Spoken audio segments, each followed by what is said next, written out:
You know, after a long weekend of mad dashes to emergency rooms, we're grateful today at this moment that while we sat in the well of that courtroom and we heard that judge say, I am remanding this perp, getting remand because he violated parole.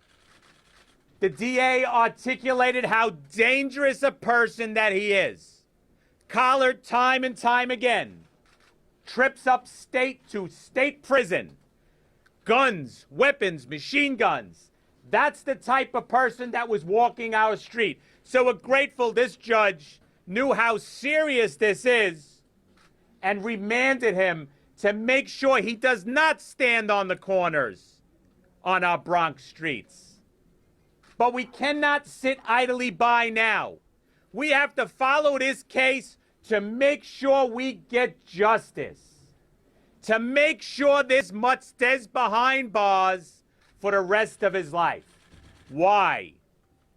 Because he's a cop killer. He did not succeed because of the skill of our police officers. He didn't try it just once. He tried it on the streets when he tried to assassinate 2 police officers.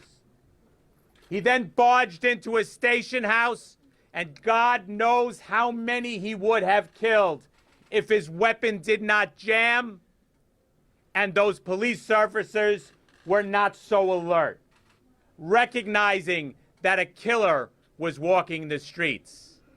And the worst happened. At the hospital yesterday, we spoke about how many of our elected officials and politicians rushed to the hospital to stand and bow their heads and shake their heads how terrible this is, but aren't supporting us on a regular basis, aren't saying and doing the things that need to be done, aren't passing the laws that help us do the job, that keep us all safe. And you know what was missing here today? Those same elected officials who could have stood in this hallway with our police officers to make sure there's justice, to send a message that they as elected officials think evil should be behind bars. But don't wait too long for them to show up, because they won't. They won't be here. They won't be here because they'd have to stand up, take a position, and say cop killers cannot walk our streets, because if you'll kill a police officer, you'll kill anyone. These police officers that sat in that courtroom would have gave up our seats if any of these elected officials had the backbone to say, excuse me, can I sit in this courtroom to make sure there's justice? Well, that question was never asked. Those elected officials never showed. So I have a message for the people of this city. First, we need your help. We need your support. Second, protect yourself. This city is sliding back. No one is helping the police officers do the job that we do every day. No one is helping these police officers bring the city back to where it belongs, where we brought it once before. To our police officers, your heads need to be on a swivel. You need to have each other's backs. You need to have each other's six, as we say. Because we're on our own in many ways. Now, we're optimistic people as police officers, so we're putting out this call for help. We need support. We need support from the citizens, and we need support from our elected officials. It's not too late to correct the mistakes of the past. It's not too late to stand on that soapbox and say, we support police officers. We made a mistake in the past. It's not too late to stand on that soapbox and say, my words against police officers did damage. My words got in the heads of criminals on the street who thought they were safe enough to try to kill police officers. It's not too late to reconsider your words. It's not too late for those elected officials to pump up the citizens of this city with kind words for police officers like they did to those demonstrators that try to tear down what we do. Let's think about what those demonstrators want. They don't want police officers on the street. How absurd is that? They don't want police officers in the subway. Now, all of us live and work and travel in this city.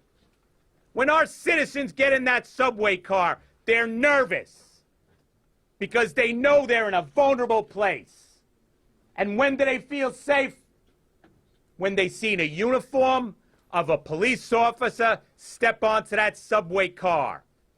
And these demonstrators don't want them there. Let's think of that ridiculous message that those demonstrators are saying. Let's remember back to 2014 when they say, we want to put wings on pigs. And they assassinated 2 police officers. Let's not forget that 4th of July when Mia Sota's familia was assassinated in her borough, in her precinct, protecting her citizens. And let us not forget that over this weekend, police officers may have had to go home, shine their shoes, get in their uniform, and go to a funeral. Let's not forget that image. We hear time and time again, oh, how lucky we were tonight.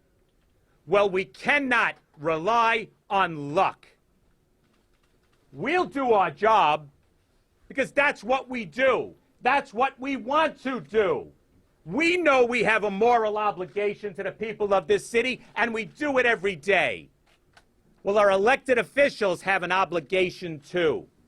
Our elected officials should be standing right behind these police officers today, demanding justice, supporting them, giving them what they need to do their job.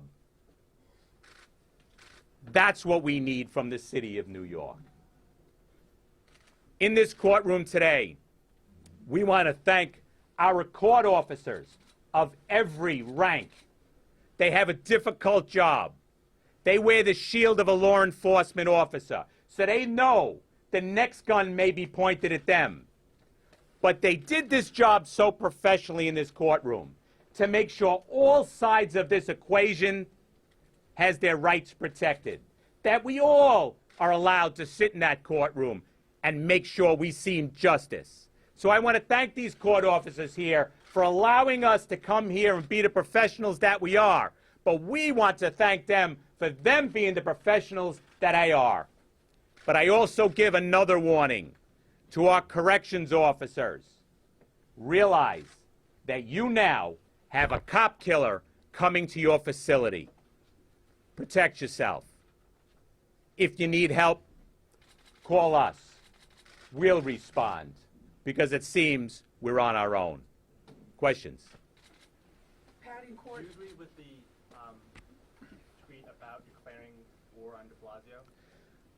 It's a long way before the elected leaders, the mayor, both sides of City Hall have the support of police officers. Because we went through this before where we said those words are dangerous and will get cops killed. They didn't heed that message. So unfortunately, the message we get from City Hall is we're on our own. We don't want to be on our own. We want to do the job for everybody. Pat, the DA said in court that Williams, when he was at the hospital Sunday afternoon, said, I'm going to shoot one of you to the officers when I get out. What does that tell you about him? He cannot be redeemed. He's done it time and time again. But think about what's in that mope's head. He was probably thinking, the law's changed. I'm going to be out this evening. So what did he do? He threatened the police officers. Hey, when I get out, you're a goner. That's what he was saying. But the skill of our detectives in that interrogation room doing the proper techniques on video got him to confess. And now, because he confessed and then he threatened us, this judge had the ammunition to make sure he's ROR'd and back to jail he goes. Pat, do you think the mayor's words or actions incentivize this kind of behavior? Yes, it does. And we talked about it way back in 2014. We talked about it when his campaign demonized police officers. So we've been doing this for a number of years. But quite frankly, it doesn't end just there.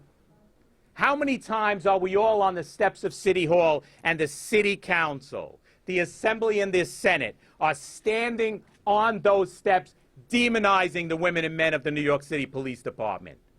How many times do they call in for the change in the law, the tools that we use to get the job done?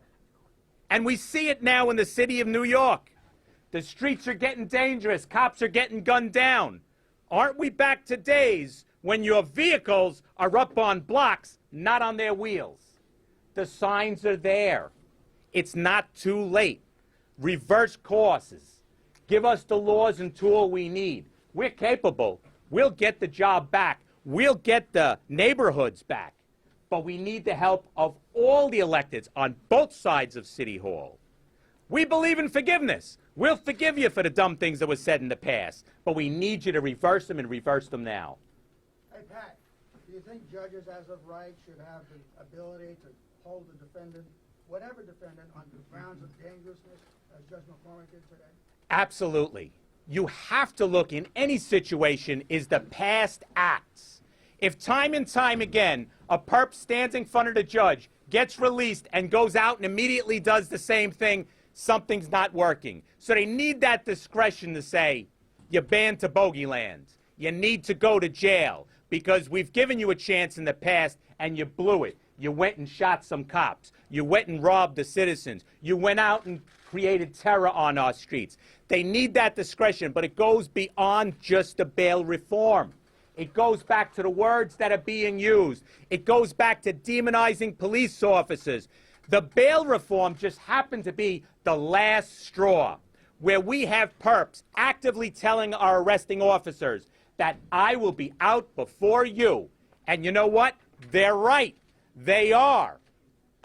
Everything is a desk appearance ticket for the most part. How absurd is that? We all work and live in this city. That doesn't work. Reverse course. But this case wouldn't have been covered. This is a much more serious offense. You would have been eligible. It goes back all the way to even parole. We have a parole problem. We have a bail problem. Why are people on parole going out in the streets violating that parole and not going behind bars? So it's a multifaceted problem. We need to correct it. We do need criminal justice reform. We need to reverse the reforms that they put in place. They're not working. Thank you, everybody. I appreciate you covering this all-important issues. To our fellow police officers, you're going to go back out now after court, and you're going to get behind the wheel of that radio car. You're going to stand on those subway platforms. You're going to be in our housing complexes. Sometimes you're going to be on the corner by yourselves. Be aware. This is no longer Mayberry. You're in danger. You need to be careful, but more importantly, we need to back each other up. Thanks, guys. Have a safe tour.